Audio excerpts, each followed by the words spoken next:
Romanos capítulo 3, versos 9 al 20. Dice así la palabra de nuestro Señor.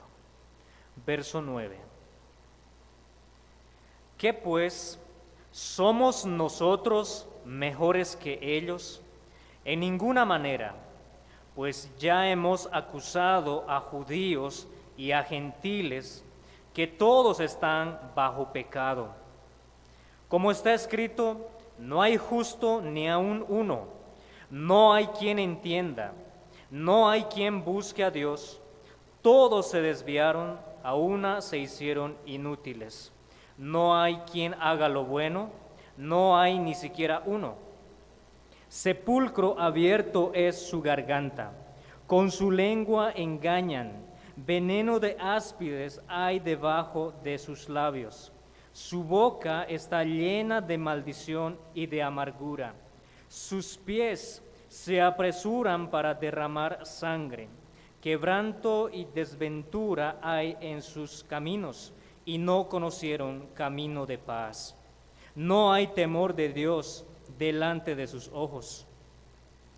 Pero sabemos que todo lo que la ley dice, lo dice a los que están bajo la ley, para que toda boca se cierre y todo el mundo quede bajo el juicio de Dios, ya que por las obras de la ley ningún ser humano será justificado delante de él, porque por medio de la ley es el conocimiento del pecado. Vamos a orar. Padre Santo, en esta mañana nos acercamos una vez más en oración al trono de tu gracia, confiados en que tú eres nuestro único Dios verdadero, santo, justo, soberano, eterno, que está al cuidado de su iglesia, de su pueblo, que a pesar de nuestras debilidades, tú siempre has estado guardando a nosotros, tus hijos, y te damos las gracias. Gracias por esta oportunidad. Este es el día que tú has separado para que nosotros podamos escuchar tu palabra, aunque estamos limitados para congregarnos. Nuestros hermanos que nos transmiten desde sus hogares también nos acompañan y te rogamos, nos asistas y nos concedas la gracia suficiente para poder meditar en tu palabra, estudiarla, que sea medicina para nuestra salud espiritual, que confronte el corazón más duro, que tu palabra exponga el pecado de aquellos quienes nos escuchan y puedan proceder al arrepentimiento, a la conversión de sus pecados. Concédenos esta gracia en esta mañana. Bendice tu palabra. Glorifícate en medio de tu palabra. Que a tu nombre sea gloria, Señor. En Cristo Jesús, nuestro Señor, nuestro Salvador. En su nombre oramos. Amén. Los versículos que acabamos de leer forman parte o son la última porción de aquella gran división que nosotros estamos estudiando estos últimos domingos en la carta del apóstol Pablo a los romanos. Se extiende desde el capítulo 1, versos 18, al capítulo 3, verso 20. Y nuestra porción se encuentra en la última parte de esta división. Esta división se ocupa de la justicia retributiva de Dios para contra toda la humanidad. Y su propósito, la finalidad de estos capítulos, es presentar la culpabilidad del hombre, de que el hombre está perdido en sus pecados, sin acepción de ninguna persona, que es inexcusable delante de Dios y que un día estará delante de su presencia para rendir cuentas. Es lo que estamos estudiando estos domingos. Las palabras en estos capítulos, las palabras justo, justicia, juicio, condena, que el apóstol Pablo usa en estos capítulos, son términos judiciales, son términos legales, jurídicos. Y esto nos permite imaginarnos a un transgresor de la ley en la sala de interrogatorio, donde está recibiendo las preguntas acerca de un delito que él debe responder.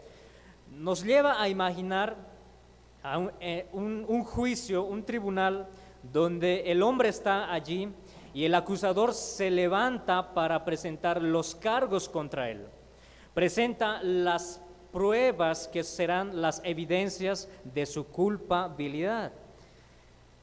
En estos versículos lo que Pablo está haciendo es llevar a toda su audiencia ante el tribunal de Cristo. Llevarlos a toda la audiencia, los romanos, ante el tribunal para ser declarados culpables delante de sus conciencias, pero también delante de Dios nuestro Señor.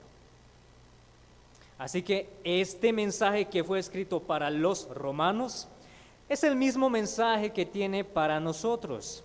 Es el mismo mensaje para la iglesia de nuestros días, para toda la humanidad presente en nuestros días. Es el mismo mensaje. Estos versos que acabamos de leer debería ser el comunicado especial en todos los medios.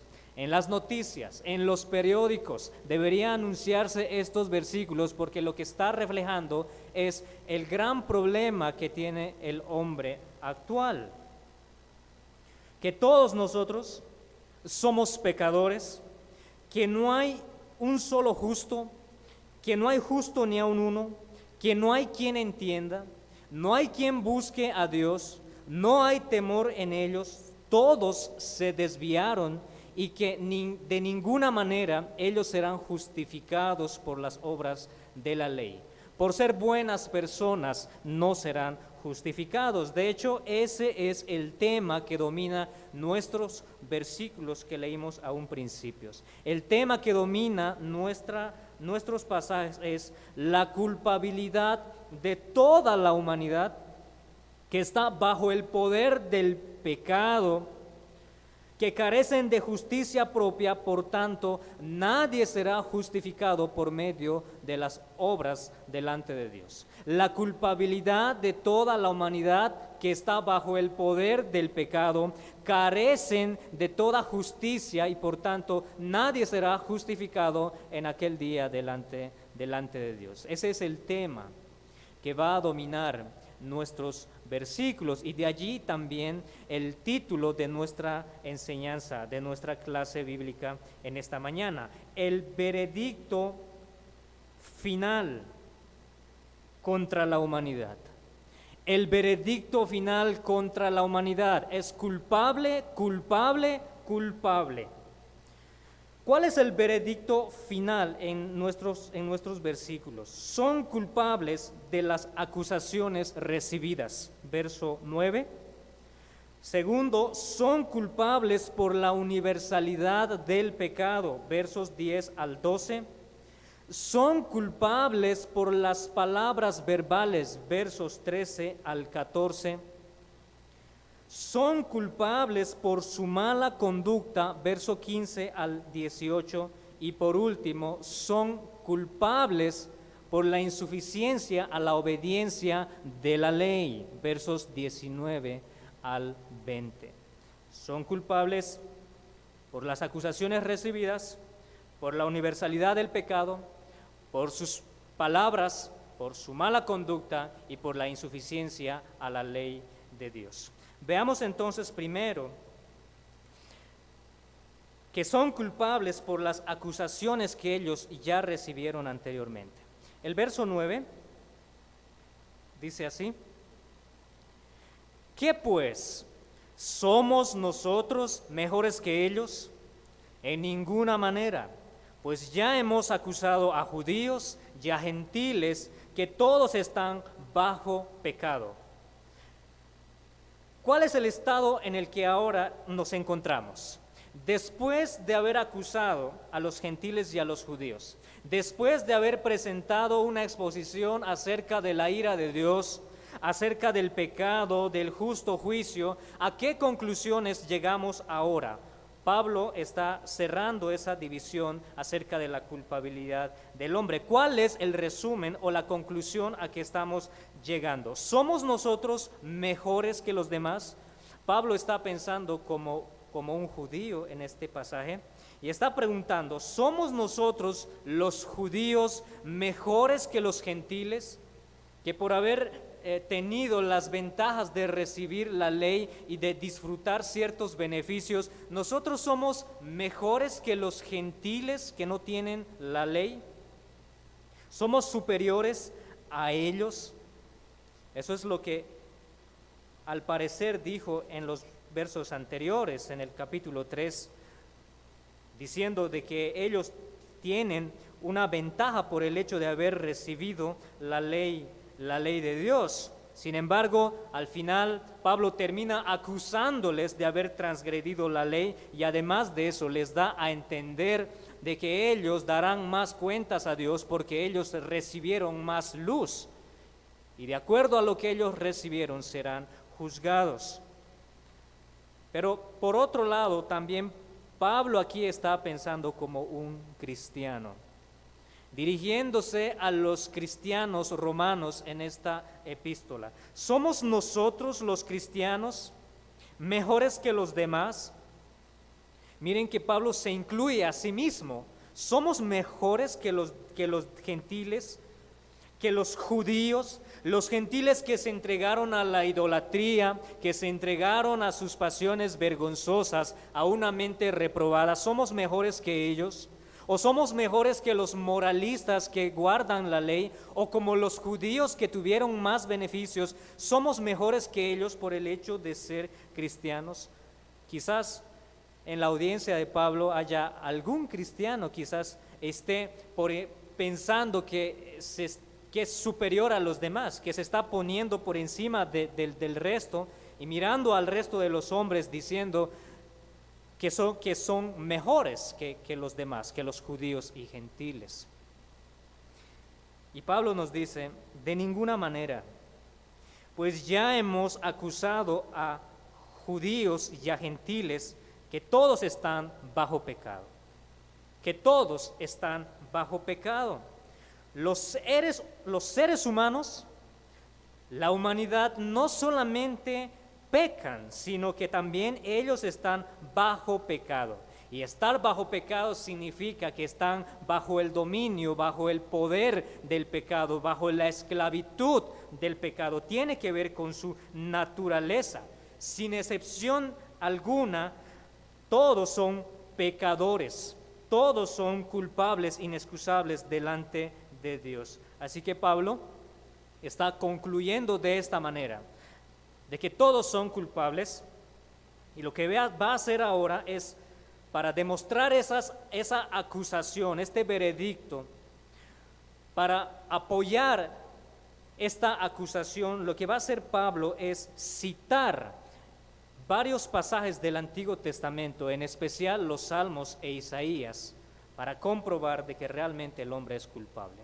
Hasta ahora lo que Pablo ha estado haciendo es presentar los argumentos en contra de la humanidad que son culpables, pero ahora va a citar las Escrituras, va a citar la ley. Los judíos estaban muy familiarizados con la ley, ellos amaban la ley, pero sin embargo desconocían el significado de la ley. Así que Pablo va a citarles algunas porciones de los Salmos para demostrar la culpabilidad universal de todos los hombres.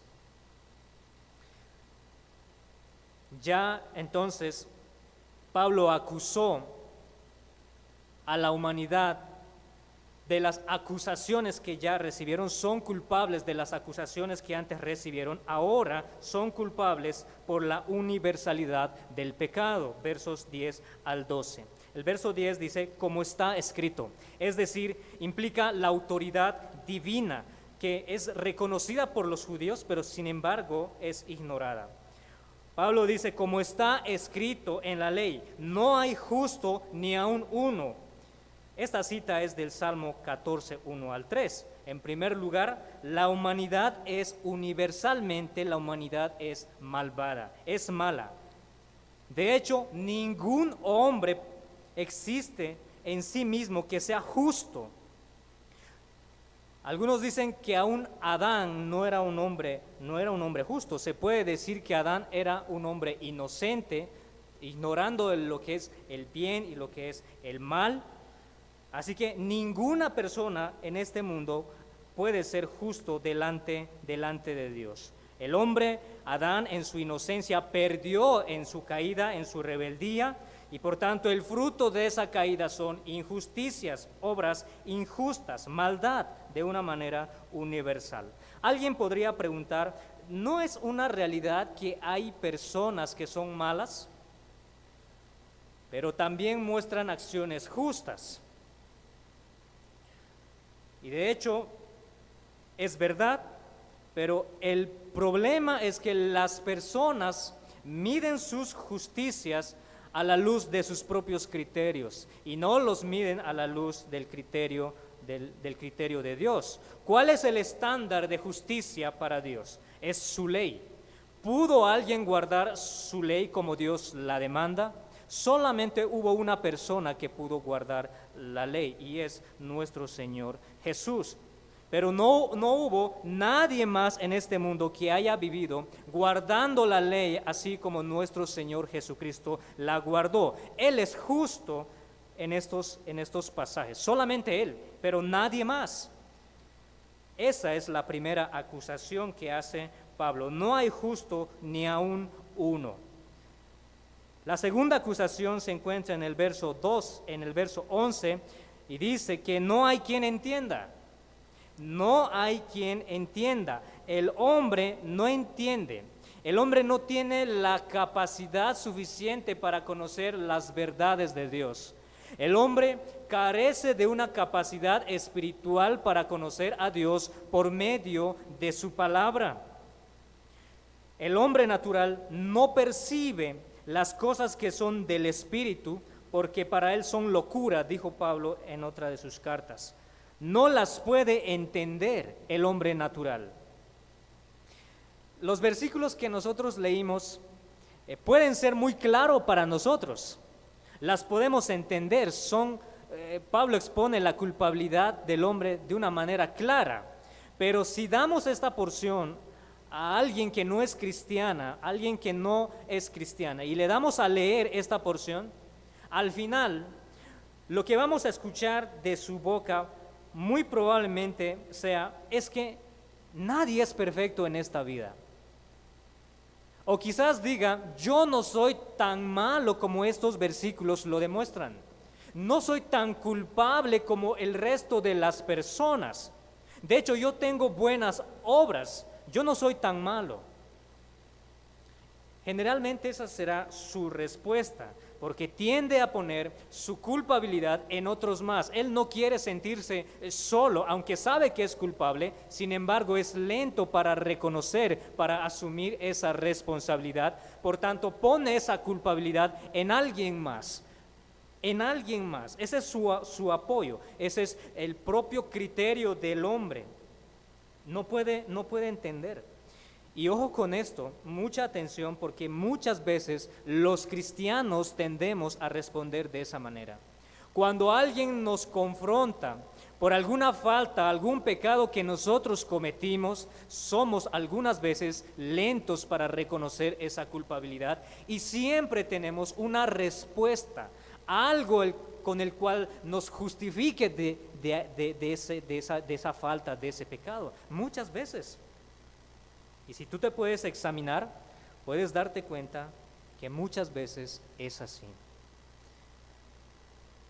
No hay quien entienda, dice el pasaje. La tercera acusación es, no hay quien busque a Dios. No hay quien busque a Dios.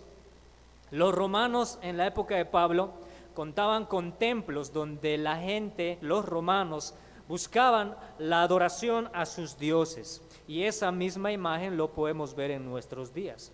Un ejemplo claro de esto es las religiones. La cantidad de religiones en la actualidad pueden indicarnos que hay miles de personas con el cual están buscando sinceramente a Dios, pero Todas aquellas religiones que tienen como base el sistema de méritos para obtener su salvación son religiones que no buscan a Dios de la manera que Dios quiere que lo busquen. Son religiones que no buscan a Dios de la manera como Dios quiere que lo busquen. No hay quien busque a Dios. La cuarta acusación es que todos se desviaron y a una se hicieron inútiles. Todos se desviaron. Pablo acusa a los hombres de que se descarriaron, escogieron el camino equivocado, que por naturaleza son corruptos, están corrompidos y buscan andar voluntariamente por el camino erróneo, por el camino equivocado. Y al hacerlo, entonces también se hicieron inútiles. Son inútiles para producir frutos buenos. Son inútiles para agradar a Dios en la condición en la que ellos se encuentran. En eso consiste esta cuarta acusación. La quinta acusación que hace Pablo es que no hay quien haga lo bueno. No hay quien haga lo bueno, no hay ni siquiera uno. Y es una cita al Salmo 53, 1 al 10, donde está acusando el profeta está acusando a los israelitas. Y de igual manera, al igual que la primera acusación, no hay justo ni aun uno. El hombre que por naturaleza es corrupto no tiene las capacidades para obrar bien, para hacer buenas obras, que realmente sean buenas obras. Y una vez más, alguien podría preguntar diciendo, ¿no es algo bueno que una persona realice un acto de caridad en favor de los necesitados? ¿Eso no es un acto bueno delante de Dios? Ante los ojos de los hombres, las buenas obras pueden ser buenas realmente. Sin embargo, miren, los judíos realizaban buenas obras, los fariseos tenían buenas obras, y de hecho Jesús les dijo que ellos tendrían su recompensa.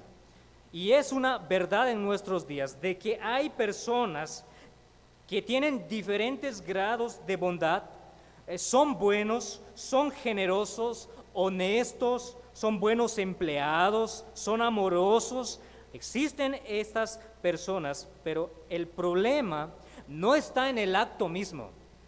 El gran problema no está en la buena obra en sí mismo.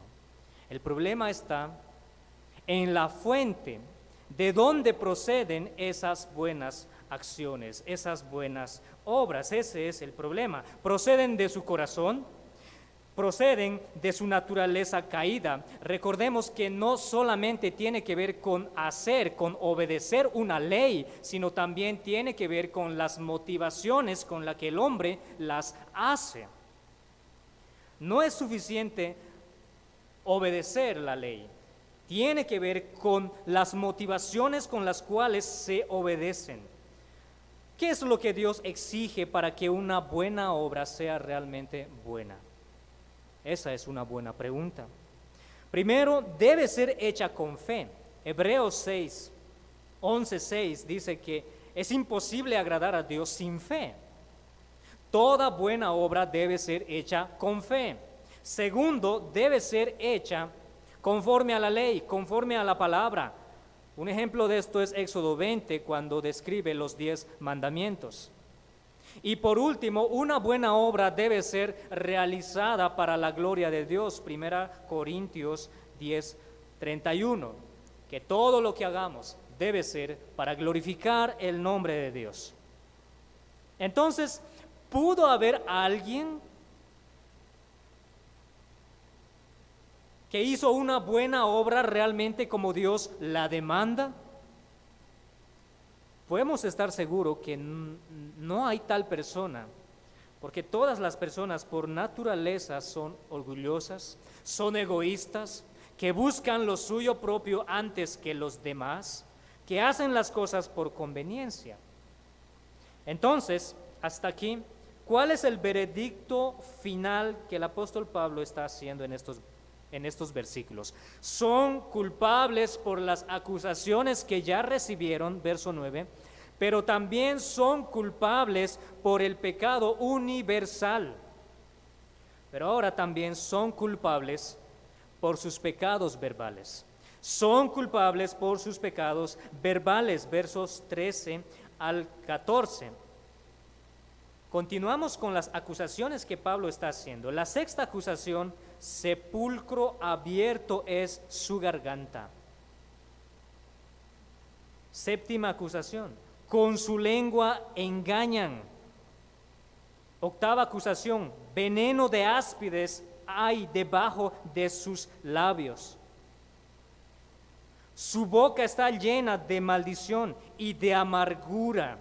Miren, estas acusaciones tienen que ver con los pecados del lenguaje humano, del hablar del hombre.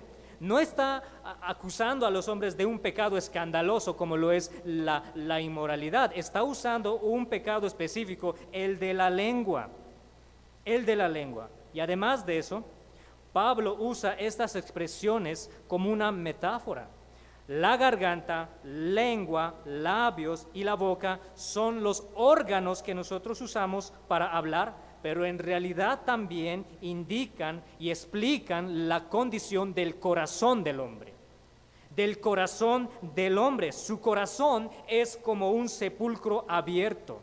Está infectado de muerte, de decadencia, de putrefacción, de hedor. Es esa la condición de su corazón. Y una de las manifestaciones de ese corazón, que es como un sepulcro abierto, entonces se manifiesta muchas veces al hablar.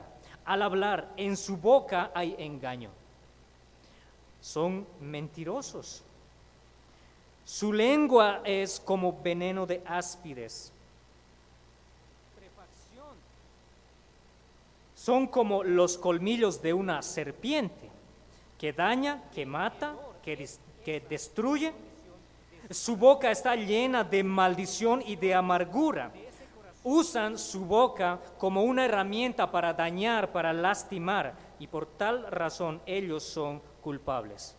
Los pecados que Pablo está acusando en estos pasajes en la época de Pablo allí en Roma son los mismos pecados con los cuales nosotros luchamos, o la gente los manifiesta, los revela. Son los mismos pecados.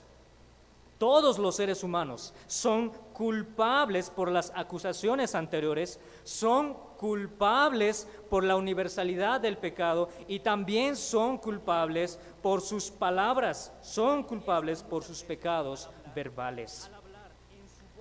Pero también en los versos 15 al 18 son culpables por su mala conducta. Son culpables por su mala conducta. Verso 10. Son como los colmillos de una serpiente. Sus pies se apresuran para derramar sangre.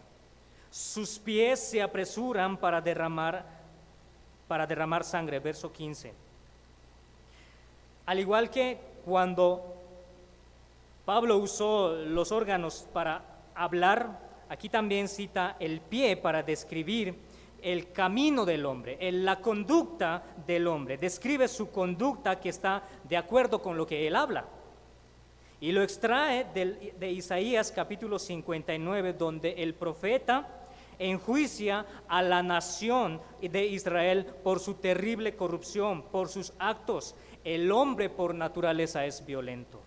Por naturaleza es violento contra su prójimo. Y vivimos en una época en que los términos maltrato a los niños, o las esposas maltratadas, o las muertes y asesinatos son muy comunes en las noticias. Y vivimos en esa época donde los hombres se apresuran para derramar sangre.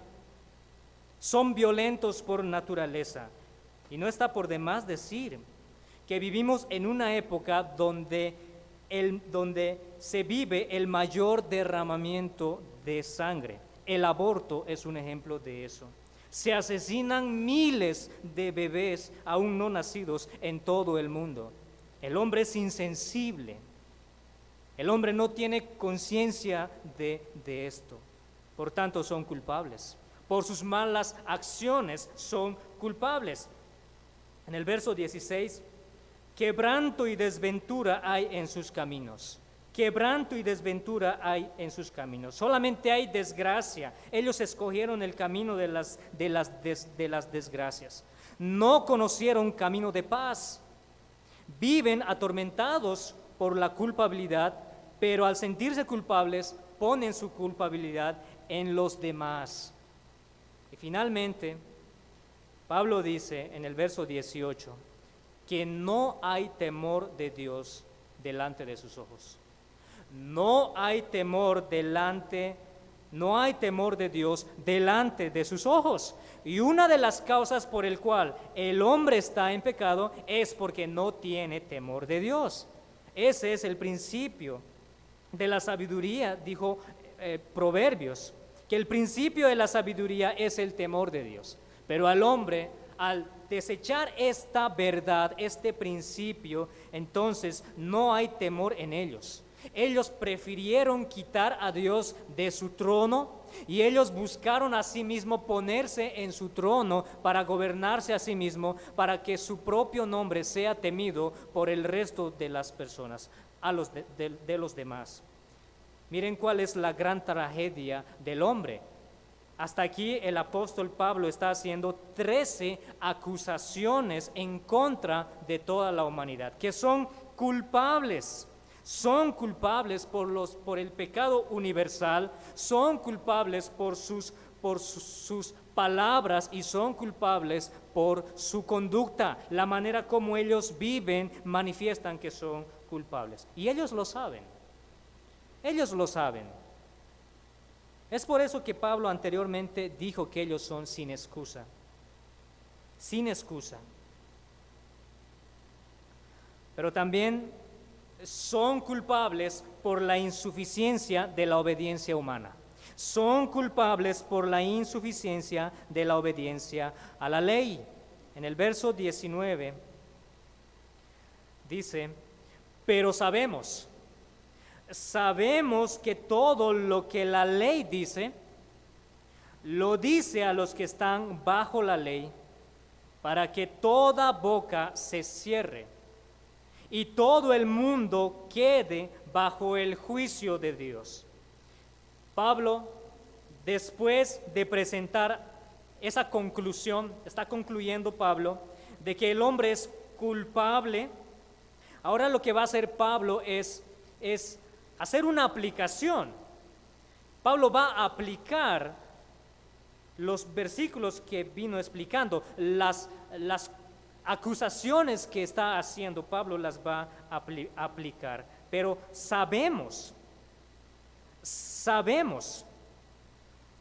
conocemos que todo lo que la ley dice, lo dice a los que están bajo la ley, es decir, los judíos. Los judíos que están bajo la ley, para que toda boca se cierre y todo el mundo, ya sean judíos, ya sean gentiles, quedan bajo el juicio de Dios. Bajo el juicio de Dios. Los judíos que tienen la ley de Dios son culpables. Los gentiles que también tienen una ley en su corazón escrita, sus conciencias, también son inexcusables y son culpables delante de Dios, de manera que en el día del juicio ellos cerrarán su boca, no tendrán defensa alguna para explicar o para justificarse. Sus buenas obras serán de testimonio de que realmente ellos son culpables. Sus conciencias y sus buenas obras se levantarán en aquel día en contra de él, que los acusará delante de Dios. Sus obras nunca justificarán al hombre, jamás. Y eso es lo que dice en el verso 20. Ya que por las obras de la ley, ningún ser humano será justificado delante de él. Ningún ser humano será justificado delante de él, porque por medio de la ley es el conocimiento del pecado. Por si algún judío, ¿no?, pensando de que puede ser justificado por guardar la ley, o algún cristiano legalista que puede pensar que puede agradar a Dios, guardar su salvación, guardando la ley, de esa manera justificarse, Pablo dice, de ninguna manera. Lo que Pablo está haciendo es refutar la salvación por medio de las obras. La ley no justifica a nadie, debido a que el hombre es incapaz de guardar la ley de Dios de la manera como Dios la demanda. El hombre es incapaz. La ley no es nuestra justicia. La ley no justifica a nadie. Todo lo contrario, dice que la ley nos da el conocimiento del pecado. Por medio de la ley podemos saber lo que es el pecado. Eso es lo que hace la ley. Ese es el propósito de la ley: confrontar nuestros pecados, convencernos de que somos culpables delante de Dios. Por tanto, hermanos, todos nosotros carecemos de justicia propia. Ninguno es suficiente para agradar a Dios con sus obras. Nadie será justificado delante de Dios. Carecemos. Jamás ninguna persona podrá justificarse delante de Dios, por más bueno que sea. Aunque se reúnan todas las buenas obras en el mundo, jamás serán suficientes para que un hombre sea justificado delante de Dios. Así que, ¿cuál es el veredicto final de Dios en estos versículos? El hombre es culpable. Es culpable por sus acusaciones que ya recibieron en los versos anteriores, en los capítulos anteriores. Son culpables por la universalidad de su pecado, del pecado. Son culpables por sus pecados verbales. Son culpables por su mala conducta. Y por último, son culpables por la insuficiencia a la obediencia de la ley de Dios. El hombre no tiene excusas. El hombre no tiene excusas. Su conciencia los delata. Ahora, ¿cuál es la solución? ¿Cuál es la solución a este gran problema que el hombre tiene en la actualidad? Que son culpables, que están bajo pecado. ¿Cuál es la solución a ese problema?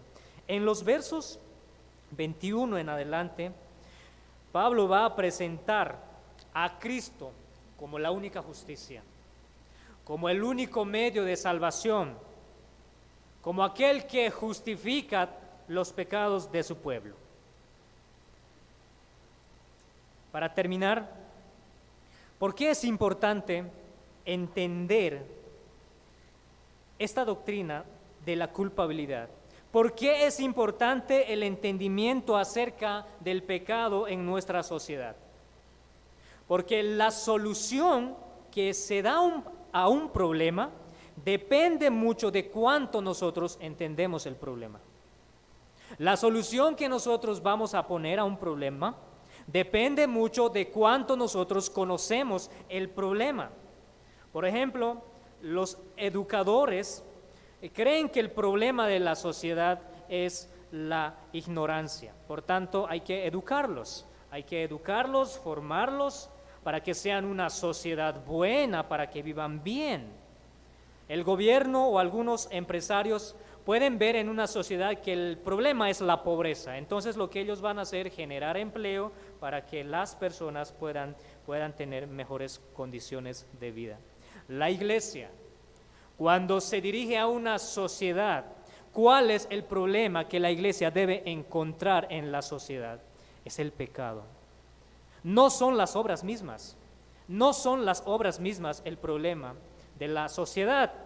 El problema de la sociedad, de cada persona, es que está bajo condena, que es culpable, que está bajo el dominio y el poder del pecado, que el pecado lo esclaviza y que su conciencia da evidencia de eso.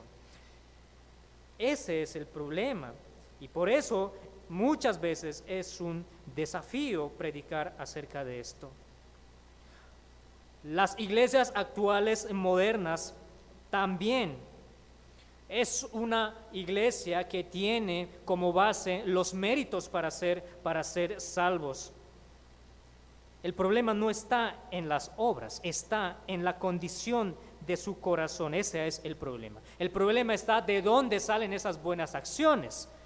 Isaías dijo que las buenas obras que no son hechas con fe, que no son hechas para la gloria de Dios, conforme a la ley, esas buenas obras son consideradas como trapos de inmundicia.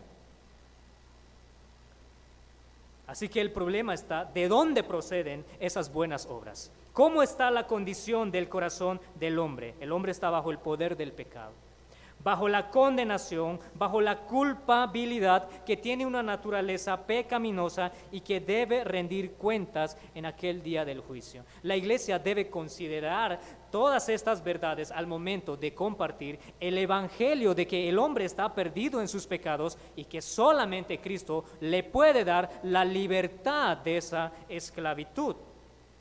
¿Puede nuestra cultura entonces recibir una enseñanza acerca del pecado y la culpabilidad? Muy probablemente no.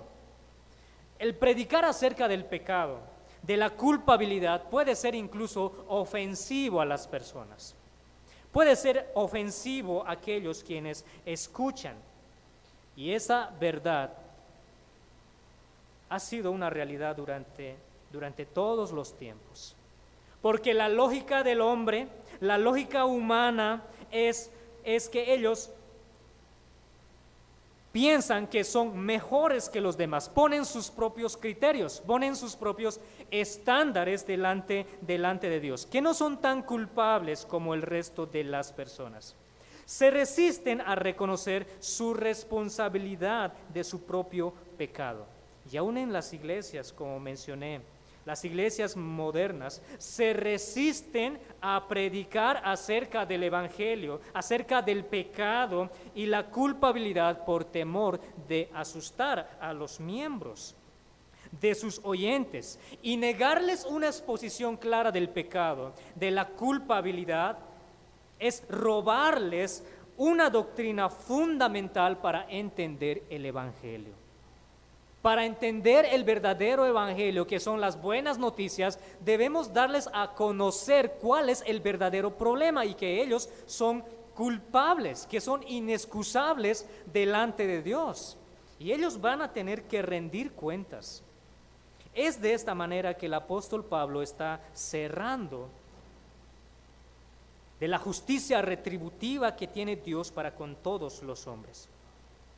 ¿Cuál es la forma apropiada entonces para compartir el evangelio, para hablarle a alguien que es incapaz de buscar a Dios, que no es justo, que no hay quien busque a Dios, que no hay quien haga lo bueno?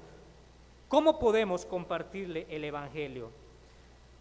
Lo vimos estudiando desde el verso 18, capítulo 1, al capítulo 3, verso 20. Predicarles acerca de la ley, predicarles acerca de la ley, de su culpabilidad, para que ellos puedan reconocer que son lo peor, que ellos puedan reconocer que no hay justicia alguna que les pueda justificar delante de Dios, que sus buenas obras son realmente cortos.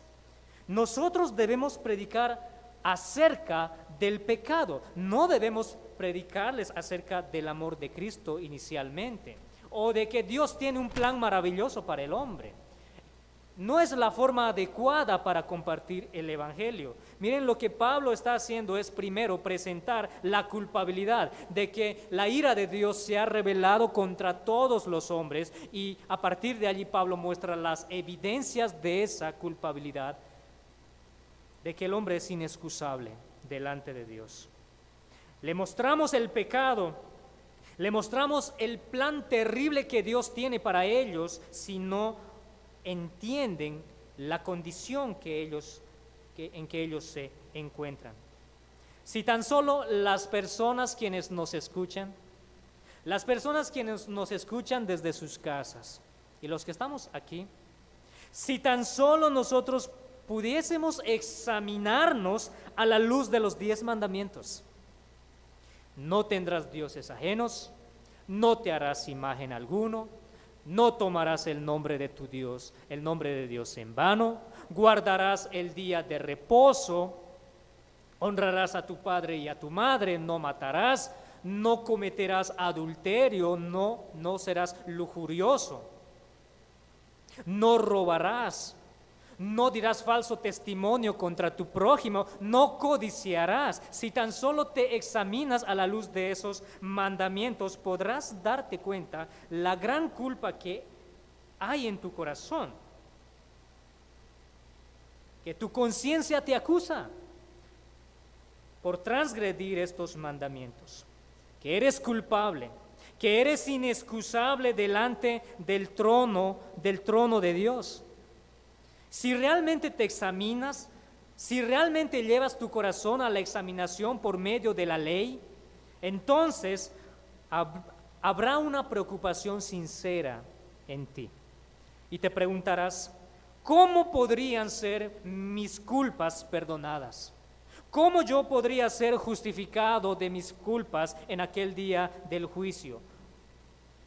Si realmente tú te examinas a la luz de la ley, habría una preocupación sincera y te harías esas preguntas. ¿Cómo podrías ser libre de esa culpabilidad? ¿Cómo podrías ser libre de esa culpabilidad? ¿Cómo podrías encontrar la justificación de tus pecados para que sean perdonados? O simplemente puedes escuchar la ley de Dios predicada y cruzar los brazos y en aquel día escuchar el veredicto final de Dios, que eres culpable, culpable, culpable. Vamos a orar. Padre Santo, gracias te damos una vez más por tu palabra leída.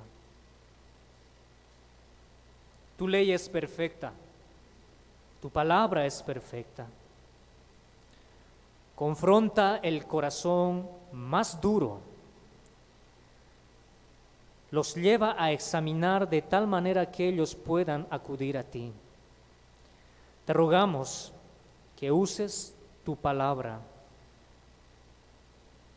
para la conversión de las personas que aún no te conocen. Usa tu palabra en favor de la iglesia para que realmente puedan apreciar esta doctrina. Hemos escuchado tantas veces esta doctrina que en nuestro corazón no se produce un cierto temor y olvidamos de dónde nos has sacado, porque nosotros no fuimos mejores que los demás, no fuimos mejores que los gentiles o mejores que los judíos, de hecho fuimos lo peor de este mundo y ha sido tu gracia, tu misericordia, la que nos salvó y nos perdonó de nuestros pecados. Padre, que a tu nombre sea gloria por tu palabra expuesta. En Cristo Jesús oramos. Amén.